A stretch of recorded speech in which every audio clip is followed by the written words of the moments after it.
Yo, this is going to be the top 15 fighters of 2025 and the stats to prove it. Welcome to KH Calculated. This is my first ever video. As you may notice, I am doing this video through Zoom and PowerPoint. I'm poor. I do not have the money for these super fancy features, so deal with me in the little corner in the upper right or left or whichever corner I'm in. I don't know.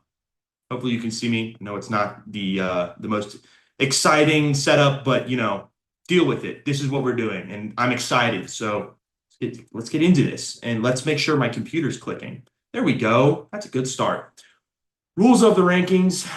These are in no particular order. This is just the top 15 fighters, not ranked 1 through 15. So I just kind of created a list, talk about them, talk about some of the stats that they did. So if your fighter isn't on there, we'll get to that here in just a second. But all of these fighters have fought at least twice during 2025. I didn't put any fighters on here that just fought once. So no Ilya, no Tom Aspinall, none of that. You had to have fought at least twice. That kind of gives me the body of work necessary for me to talk about it.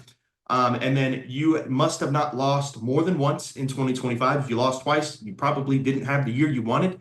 And there will be some honorable mentions. I think I put 5 at the very end of this video. So you'll see that, and I'll talk very briefly about some of the honorable mentions. And then if you have any that any UFC fighters that I didn't put on this list, make sure to put them in the comments, and then I can argue with you and then tell you why you're wrong. Going into our first fighter, and I know I said I wasn't going to rank them, but this guy is my fighter of the year. Merab Dvalishvili, Mr. Decision, the bantamweight, possible was supposed to be the GOAT, and then, sucked against Petr Yan when he got just, outplayed and dominated. But he had a good year, great year. Defeated Umar, defeated Sean O'Malley, Corey Sandhagen, and then lost his belt in the final pay-per-view fight of the year to Petr Yan. Despite losing his belt, he still had a great run as champion. 4 title fights is unbelievable, especially at, such a fast-paced division. Made bantamweight really exciting and, kind of carried the UFC a little bit. His personality is pretty cool. Jacuzzi, he likes the jacuzzi. Come join him. I'd like to be in Merab's jacuzzi. I'll tell you that. Sean O'Malley joined him, so never mind. I don't want to be in Sean O'Malley's jacuzzi. But point is that he's a great personality, fun on the mic. I had a great time watching his fights, even though I fell asleep for I think 2 of them.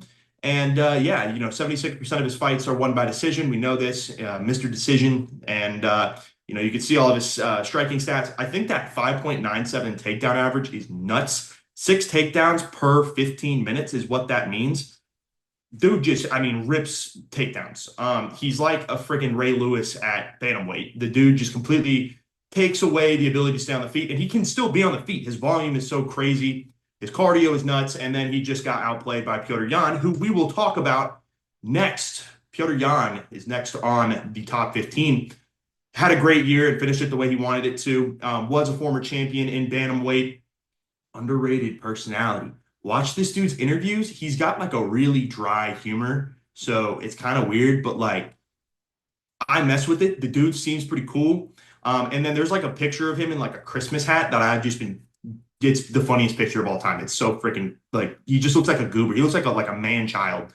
But Petr Yan finished the year as champion, defeated Merab like we talked about earlier, and then defeated a great contender and prospect Marcus McGee, and just completely dominated the fight. Another UD guy, but I have a bold prediction saying that he's going to probably keep his belt in 2026. I know that he'll probably fight the winner of Sean O'Malley and the Dong. So we'll see that kind of play out and see if he does anything with that. But, his striking is so great. He's a great boxer, absolutely insane cardio, dominated in that Merab fight. That was the highest level of MMA I've seen in years in that fight. Watch it. It was a banger. And then has great takedown defense. I think Merab will probably get a rematch, but I think Petr Yan defends his belt. And I know that's kind of bold. I could be wrong, but he looks good. And especially after the fluke win against Aljamain Sterling, that was a great way to come full circle into his career. Another new champion, my GOAT, my Pookie, my sweet Joshua Van. Love my Houston fighters. Obviously love my American fighters, but he's from Houston, my GOAT. We'll talk about another GOAT here from Houston in just a second. But had a great year, makes flyweight nuts right now. Flyweight looked like it was just going to die for a little while, and then we all of a sudden this past year have had banger after banger after banger in flyweight. And Joshua Van's a big part of that. Defeated a great prospect in Ray Saruya, knocked out the fraud Bruno Silva, had a fight of the year contender against Brandon Royval, and then obviously won that fluky-ish win against Pantoja. I know people are complaining that he's not supposed to celebrate because it's an injury. Look, if you compete at the highest level like he's been and had the year he's having, the dude went from unranked to champ. Let the man celebrate. Damn it, okay? The dude, I mean, he's 23 years old. He had zero business being able to compete against a GOAT like Pantoja. And Pantoja's going to get a rematch, so relax. Once he gets better, he'll get a rematch. But Joshua Van is the new champ, 50% knockout rate, 81% takedown defense. The dude is a stud, stays on the feet. His boxing is elite. Some of those body shots he threw in that Royval fight and the Bruno Silva fight are just like killer shots. And he just brings your hands down and then boom, bang. I mean, just knockout. The dude's unbelievable. I hope he keeps his belt. It's going to be tough in that flyweight division, especially with some of the prospects and contenders that are coming through. But he's going to stay an active champion and, you know, put Dana, put him in Houston. We all know what we want. Put him in Houston. But the next guy we're going to talk about, another kind of sus guy, Michael Morales. Another young fighter that's just a boogeyman of the welterweight division. This past year defeated a great past contender in Gilbert Burns, knocked him out in the first round, and then knocked out the fraud Sean Brady. Sean Brady had one of the, you know, most fraudulent checks in the last part of 2025. Anyways, Michael Morales had a ridiculous year. He's been ridiculous in the welterweight division. He's 19-0. Look at that reach, man. 79 inches of reach at 6 foot tall. Are you freaking kidding me? He's like 6'7" in reach. He has incredible striking. His head strikes are just nuts. He just looks for his shot, really. I've got a couple fights that I want to see him in. Also, 52% first round finish rate at 19-0. Are you like, what? I'm glazing a little bit, and you probably like that, but I don't want to get too into the weeds, but you can see how many numbers I put on here. It's just his stats are bonkers. But I've got two fights I want to see him against. My first one that I personally really want to see is him against Shavkat. I think Shavkat is a good matchup just because they're both undefeated. Who loses the O, and that's like a serious, like, who gets the title shot. I've also been seeing Shavkat fighting for the title against Islam, so I'm not going to like speculate too much. The other one that is probably more likely of the two is Michael Morales versus Carlos Prates. That is a banger fight. Those dudes stay on the feet. They want to make it exciting. Carlos Prates, who I'll talk about in just a little bit, is a just dog at welterweight. This welterweight division is the best division in the UFC, and there's really no argument right now. Michael Morales is definitely doing his part in this, and UFC, if you're not cowards, put him against Carlos Prates, put him against Shavkat. Let's see what happens. But we've got another welterweight we'll talk about, and that is Ian Machado Garry. Defeated Carlos Prates, defeated Bilal Muhammad, is, you know, moving into title contention range. I've been seeing people talk about him possibly fighting Islam next. Maybe. But, you know, we are going to talk about a little bit of the, I can't do the accents, but he's going to come up with some excuses if he doesn't get the title. It's his title. He fought well against Shavkat. I don't know if that's a good accent, and hopefully it sounds good. But Ian Garry, man, he is the man. Another guy at welterweight, a guy that I'd want to see possibly fight maybe Michael Morales. I'd like a title shot probably next for Machado Garry. He's good enough. He's lost one fight, and it was against Shavkat. And depending on the injury situation, if Shavkat's not healthy, put Machado Garry up against Islam. Do it. Again, there's just such a like log jam at welterweight right now, and these great contender / prospects are just like knocking at the door. Ian Garry, I mean, 4.78 strikes landed per minute, doesn't absorb as many strikes. 91% of his strikes stay standing. It's a banger. I think his takedown defense is great. Machado Garry would be an interesting matchup for Islam. Again, you have the entire disposal of like 1 through 7 of welterweight, and I swear to God, if you put Kamaru Usman against Islam, I am deleting Paramount. That's what's going to happen. But you've got 1 through 7 of this welterweight division that can all contend right now. Put them all together, put in some title eliminators, and try and figure out who wants to take on Islam, or put Islam back at lightweight and fight Ilya. Do something, please. But shout out Garry, great year. Don't want to get too off track. Super cool with the Irish. And obviously, he's like bed buddies with Carlos Prates now. Next guy we'll talk about is another UK fighter, Lerone Murphy. Look, I'm not gonna I'm gonna keep it a buck, right? I thought Lerone Murphy was incredibly lame. I thought he was a UD kind of like crappier Walmart Merab. He just UD'd his way into every single fight. He defeated Josh Emmett in the UD, and the dude didn't have anything going. Go and watch that Aaron Pico fight and see how wrong that last 2 minutes of statements was about Lerone Murphy. Lerone Murphy had the knockout, in my opinion, of the year against Aaron Pico. Aaron Pico came in with so much hype, so much expectation to just completely run through the featherweight division, and Lerone Murphy knocked his ass off with a spinning freaking elbow. Was absolutely nuts.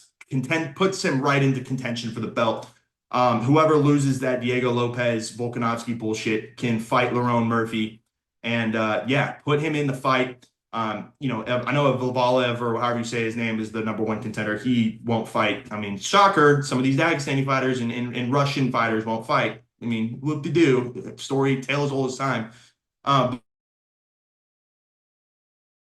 Something banger with Lerone Murphy. See if he's legit, and I think he is. That knockout was absolutely nuts. He's on a 9-fight win streak, hasn't lost in an MMA fight. 79% of his strikes come from standing, 51% takedown defense. He's fought a lot of wrestlers. But the dude put his name out there, and my God, did he do it in an awesome way. Great year for Lerone Murphy.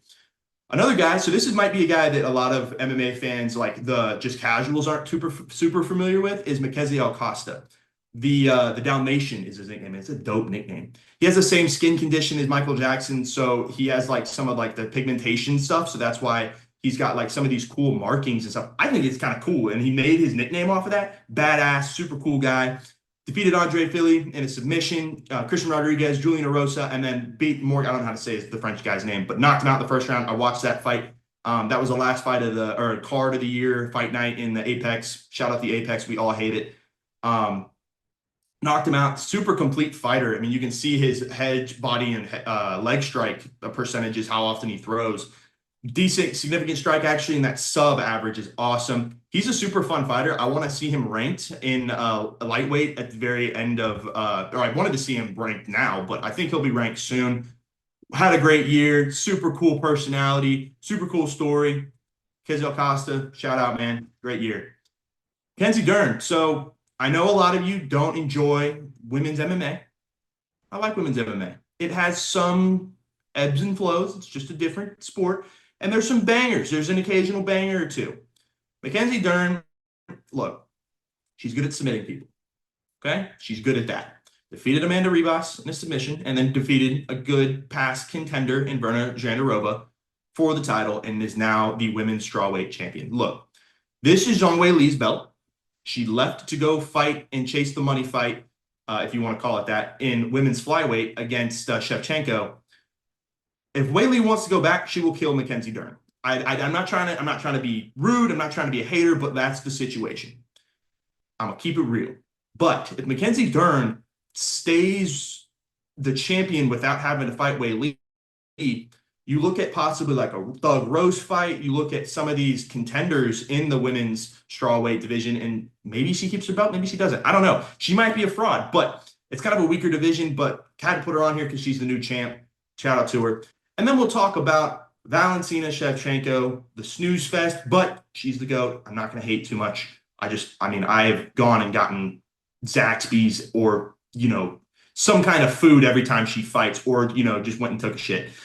But the situation is that she had a great year, defeated another GOAT contender in Zhang Weili, and then defeated a great, just massive women's flyweight, Amanda Fiorot.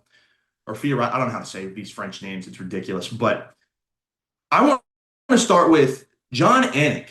I saw your post. This dude said, I'm not going to say Merab's the #1 fighter of the year. I'm not going to say, Petr Yan or Islam. I'm going to say Valentina Shevchenko. She ain't letting you hit, bro. It ain't going to happen, bro. Chill out. That's ridiculous. Valentina Shevchenko is possibly one of the greatest women's fighters and MMA fighters in the history of the game. However, her fights are a snooze fest. It's really difficult to try and take her down. She's incredibly good. She's just too good. That's her problem, is that she's so good. She just kills everyone and just makes it boring. Like, it's just not a banger. She wins fights in the same way that, like, she's just going to be better than everyone. I mean, it's a skill issue, really. But I love Valentina. She has great takedown defense. She has great striking defense, but she's so good at her craft that she makes fights lame. I put her on here because she's the GOAT and had a good year. Obviously, the Wei Lee fight was huge and was super hyped up. I saw that one being kind of a fraud too. So, I mean, shout out. But put her against like Harrison Nunes fight for like a rematch and really see who's the champion. Holy God, stop putting her on these co-main events. I just go and get food or take a short nap. That being said, another GOAT champion, just unbelievable career so far, Islam Makhachev. Oh, sorry, I ate food just a second ago. But we're going to talk about his year. Defeated Renato Moicano, which was a fight that, like, no more, don't stop giving me hard fighters. Give me money fight. Yeah, I'm sorry, Moicano. That was, not great. But got submitted Renato Moicano. Got too excited there. Islam just gets me so excited, brother.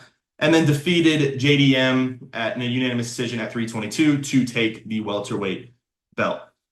Look, Islam is better than Khabib at this point, right? So he moved up the division. Now he needs to either A, fight these welterweight banger contenders, or fight Ilya. That is your two options. I don't care what you do, but if you fight Usman, I am going to lose it. Okay? It's that simple. Usman is 1-2 in his last 3 fights. If he fights someone else, if he fights one of these contenders and win, okay, we can come back to that. But for the love of God, stop trying to put these like past GOAT names together and making banger fights. But Islam, if he fights Ilya, that'd be the fight of the year, in my opinion. That's what everyone wants. If Islam can, what Islam was able to do as far as like wiping out most of the lightweights, and now he's going to have a chance at welterweight. The dude is just, I mean, he's unbelievable at takedowns. You can see his stats. I mean, it's like mythical stats. 3.10 takedowns per 15 minutes, 91% takedown. I mean, again, the numbers speak for themselves, but brother, stop checking grappling. You have knockout power. I know it's your game plan, but I don't know. I want Islam to have a cool fight and have one of those like Usman knocking out Jorge Masvidal fights at welterweight. Fight Ilya. Sign the contract. Sign it. This guy's the opposite of boring. This is Benoit Saint-Denis. Look, he got fraud checked against Dustin Poirier. And the two ways he could have gone was just be one of those like, gate guarders in the division, or the way that he's going right now, which is such a better way. And he's going to fight Dan Hooker soon. That is going to be, thank you. Thank you. Like, seriously, thank you, UFC. That was a banger. Good job. Defeated Kyle Propolic last year, defeated Mauricio Hufi in submission in the second round. Glass chin Dariush got smoked in like 16 seconds. This dude's nickname is the God of War, and my God, is he. The dude has 100% finish rate in the UFC. French fighters are back, baby, and this stuff has been awesome this year. I want to keep seeing it. I want to keep seeing him put up against these lightweight contenders. If he beats Dan Hooker, I mean, I don't know. If you maybe you put him in a contention shot, depending on what's going on with Ilya. But this dude is legit. He's having a banger run. He makes fights exciting. I am itching for that Dan Hooker fight. Like, I will not, my eyes are glued when I'm watching that fight. It's something insane is going to happen, and I just almost can guarantee it. Another Frenchman we will talk about, though, is Nassourdine the Sniper Imavov. Look, this guy has no personality, but he's a beast. He's a freak. He's killing everyone. Another sick nickname, the Sniper. I mean, who is naming these guys in France? I mean, good Lord. But defeated Israel Adesanya, pretty much retired him from title contention with a knockout, and then defeated KO Borrelio in a unanimous decision. Look, he's going to get the next title shot against Khamzat. Khamzat's going to have one fight, and it's going to be the one fight every 15 months. And Imavov is going to fight him. He's got, look, I'm going to keep it a buck. Imavov's not winning. But the significant strike accuracy is nuts. The takedown defense is good. But Khamzat's such a huge fighter that he's just going to lay on top of him because he wants to sweat and be around men. Thanks, Khamzat. Really love that strategy against DDP. One of the most snoozer fights of the year. Appreciate that, man. And then he's like, I'm only going to fight once every 12 months. Great. That's just, thanks for putting this guy up there. But, I mean, he had such a good potential to be such a great champion, but now everyone just hates him. So, you either, live long enough to see yourself become the villain or whatever the hell Harvey Dent said in that movie. But look, Imavov's not beating him. He's just going to get laid on top of, and Khamzat's going to just, do his little thing. So, but we'll see what happens in 2026. Had a great year in 2025. Deserves a title shot, in my opinion. And dope nickname. The next guy we'll talk about is the guy I want to see actually fight Khamzat, is Fluffy Hernandez.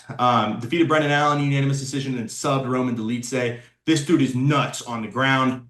Just makes fights exciting. 1.79 sub average rate. Sick. 6.46 takedown per 15 minutes. Sick. 42% ground strikes. Sick. The dude makes ground fighting exciting. Watch this dude's highlights and you're just going to be like, okay, maybe wrestling isn't so bad. Fluffy Hernandez is so cool on the ground. I cannot wait to see him actually fight, Khamzat, probably in 2027, depending on what's going on with Imavov. But hopefully he gets the title shot first. I think it's going to be Imavov, but I hope it's Anthony Hernandez. Because I think he can actually, take out Khamzat and make middleweight exciting again instead of this log jam. But 8-fight win streak, 60% sub rate. Hope to God Anthony Hernandez has a good year because he is our only hope. One of the few, and he's the only heavyweight on this list. We have Waldo Cortes-Acosta, Salsa Boy. Look, he had a great year. I know we see an L on there, but defeated Ryan Spann, knocked him out, defeated Sergey Spivak, lost to Pavlovich in a unanimous decision, then defeated knocked out Shamil Gaiziev. Look, this guy's a knockout freak. He's one of the few prospect contenders in heavyweight right now, which heavyweight sucks with One-Eyed Aspinall and the lamest fighter of all time, Cyril Gane. This heavyweight division needs to get out of the mud, man. With the whole past 7 years of heavyweight, it has been butthole. And Ngannou, you made this happen. John Jones, you suck. Now we're having eye surgeries with Aspinall, and I just went to the next fighter. Well, you kind of knew it was going to happen, but look, I'm sick of this crappy heavyweight division. Waldo Cortes-Acosta can make this division exciting. However, unfortunately, your run is coming to an end because you're fighting Derek Lewis. And let me tell you something. The Black Beast waits for no one. Your chin is in jeopardy. Derek Lewis, I'm coming. I am coming. His balls are just starting to sweat. You're seeing the glisten begin, and he is going to absolutely maul Waldo Cortes-Acosta and then go for the title shot and kill everyone. Everyone wants to see Derek Lewis for president. But Acosta, you can see his stats, 50% knockout rate, dude's nuts. Hopefully he gets a title shot after he gets mauled by Derek Lewis. And then you saw it, I did spoil it. Jiri Prochazka, I am coming. He's the real comer. Whoa. But he's really redeemed himself in my eyes and made himself the real light heavyweight contender. If Alex Pereira, which looks like he's going to move up to heavyweight, unofficially, officially, Jiri Prochazka put him against Carlos Ulberg for the belt. I want to see the fight. I think it's going to be a good fight. Jiri, by comically large, hammered. By plot armor, by something. By some goober bullcrap. I want to see Jiri win the belt. The dude absolutely mauled Jamal Hill, Mr. Footwork himself, and then defeated the knucklehead Khalil Roundtree. Just banger after banger, 80 inches of reach. 88% knockout rate. He did what needed to be done. It is just a stepping stone. Bring the belt back to his village. And then we have our honorable mentions. There it is. Honorable mentions. So I'm just going to briefly talk about these guys. We got Manel Kopp, Mr. Saggy Titty. We'll see him probably, either him or Tatsuro Taira fight Joshua Van here soon. Melquizael had a great year knocking out everyone. And again, helping flyweight. Great again. It's great. Flyweight's awesome now. We've got Mr. Heel Hook Walter Walker. Johnny Walker's brother had a great year. I think he's on 4 straight heel hooks at heavyweight. That's freaking sick. So if you like heel hooks, the niche, submission, maybe you're into that. Carlos Olberg made it up here. Like I said, he'll probably fight either Pereira or Jiri for the belt, depending on what goes on with light heavyweight. Hopefully we figure it out soon. I know Pereira is like waiting around. He's like, I'm not fighting on the White House card. Just someone do something in these heavier divisions, please. And then Quillen Southkill, the minority killer, had a great year. Coming into the UFC, had one of the best years as far as like a newcomer in the UFC in recent memory. It looks like a really good and up-and-comer in lightweight. And then obviously we have the Hennessy and cigarette smoking Carlos Prates. Obviously lost to Machado Garry, but decimated the fraud, the worst ever fighter outside of Colby Covington, Leon Edwards. Yeah, that head kick, and when he's sitting there like smiling, he's banger. It's a banger. Absolutely decimated him. The dude is kind of built weirdly. I don't know if you've ever seen his build. Really long arms, really long legs, and then just like a really short, stubby body. He's like a daddy long leg spider. Super cool power, super cool fighter. Again, another banger welterweight. This is going to be a good year. I'm hoping 2026 is better than 2025. We only had, some banger fights, but a lot of these fighters had great years. Most of them had, fights that I'm going to talk about in the near future and we're super excited about. But if there's any fighters that you felt like I left off this list, let me know. Please like the video. Please subscribe. We're going to be doing a lot of breakdowns for UFC 324 coming in January. Do some pre-fight and post-fight reactions and analysis. Going to talk about some betting lines, some betting odds, our just straight up picks for the fights. We're going to do a lot of that. And then also follow us on Instagram if you're interested in seeing some of our Goober posts and more of this type of content. Appreciate y'all watching. See ya.